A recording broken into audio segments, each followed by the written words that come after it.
So today we're going to talk about what you need to know about cannabis joint venture deals. My name is Jim Brees from GreenGrowth CPAs. Let's cover our agenda. I want to go over what joint venture deals are, why do you do joint venture deals in the cannabis industry. We'll talk about some benefits of the joint venture deals. We'll walk through a tactical example between a cannabis grower and a processor, as well as other deal considerations. Before we hop into the content, I need to let you know that the information contained in this presentation is meant for guidance purposes only and not as professional legal or tax advice. Further, it does not give any personalized legal, tax, investment, or any business advice in general. So with that out of the way, let's hop right into the content.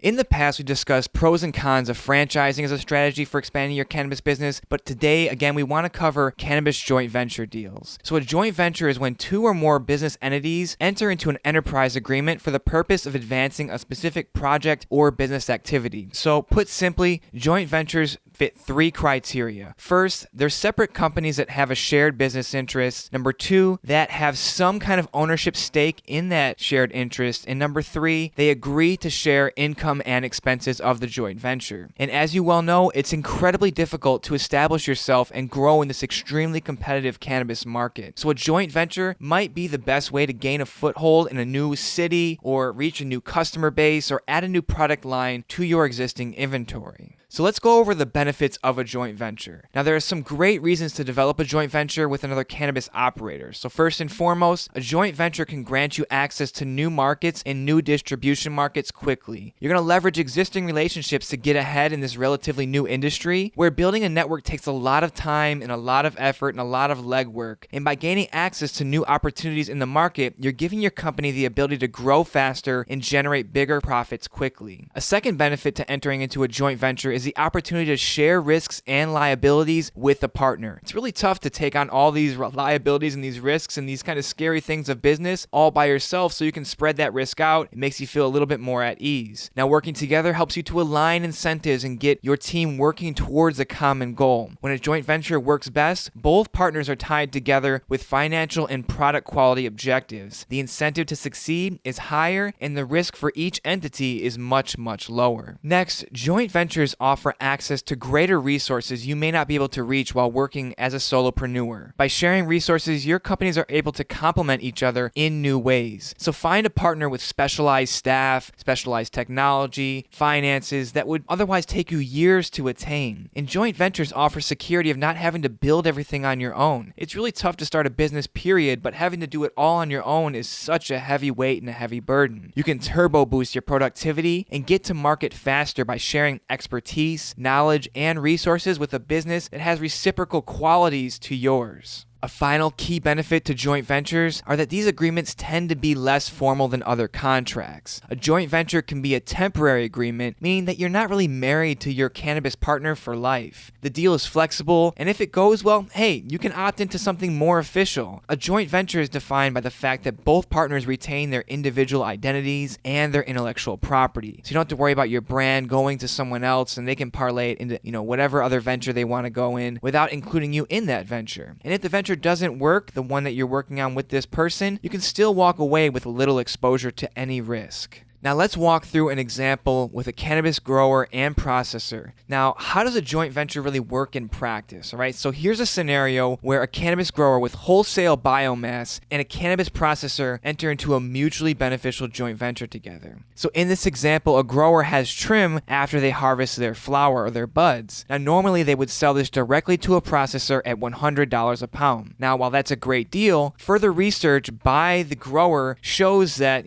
down the supply chain, processors are getting great yields on the grower's wholesale product. And the margin that the processors have is motivating the grower to get a piece of that financial action. They just don't want to only sell it at a wholesale price. So as a result, the grower enters into a joint venture with the processor to quote unquote give the processor the trim. The processor agrees to process it and split the profits. Essentially, the grower is financing the working capital of the processor. And it's easy to find these processors because sometimes they don't have the cash, but they have the equipment. So that's how how you look for these processors to enter into a joint venture with. Now we have to ask, does this result in a mutually beneficial arrangement for the grower and the processor? So let's break it down and look at the numbers. So in the first scenario where business continues as usual, the grower continues to sell the trim at the wholesale price, which is at $100 per pound, and say they do 250 pounds a month of trim, that's about $25,000 in revenue. Now in the second scenario where a grower and processor enter into a joint venture, the grower gives the processor that same 250 pounds of trim. Now the processor yields 13% per pound, so for every pound of trim they get 58.9 grams of extract. That means 14,725 grams of extract for 250 pounds of trim. Now if each gram of extract sells for $4 wholesale, with 50% split of revenue of the extract between the processor and the grower, that leads to $117.80 per pound, or $29,450 in revenue for each side of the deal. Now clearly the second scenario is preferable as the grower increases their revenue by 17.8%. It's an easy call as it simply is just an increase by entering into an agreement with a processor that they hopefully already know and trust. Now the benefit to the processor again is that their working capital is being financed by the grower and they don't have to risk any further financial exposure than absolutely necessary. Now two other considerations for this deal if you're the grower. Make sure the processor agrees to a fixed yield percentage, right? I brought up 13% earlier in this video, so make sure that they agree to a minimum yield percentage. And then secondly, have the processor enter into a contract with the customer that they're going to sell this extract to fix the price of the extract. Now what this does, it will completely remove the risk from the processor doing two things. Number one, messing with the extraction percentage and giving lower yields, and number two, changing or giving wholesale discounts of the oil on a per gram pricing to the person that they're selling it to.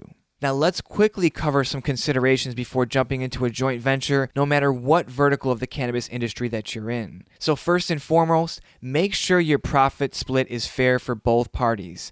Factor in costs such as transportation, like in the above example, who's footing the cost of transporting the product to the processing facility. Now there also may be added costs when entering into a joint venture. This is why more often than not, no joint venture is ever going to be a 50-50 split in profit. It will be extremely unlikely for all companies working together to actually share the same involvement and responsibilities. So take that into consideration before jumping into a joint venture. Now, the second thing to consider is whether or not your joint venture will actually violate any other existing agreements you may have with other vendors and partners. Make sure you're protecting any exclusive intellectual property and don't destroy any pre-existing relationships. This is one industry, the cannabis industry, where reputation really, really matters, and it takes a long, long time to build up trust, but one really bad deal can mess up your reputation forever.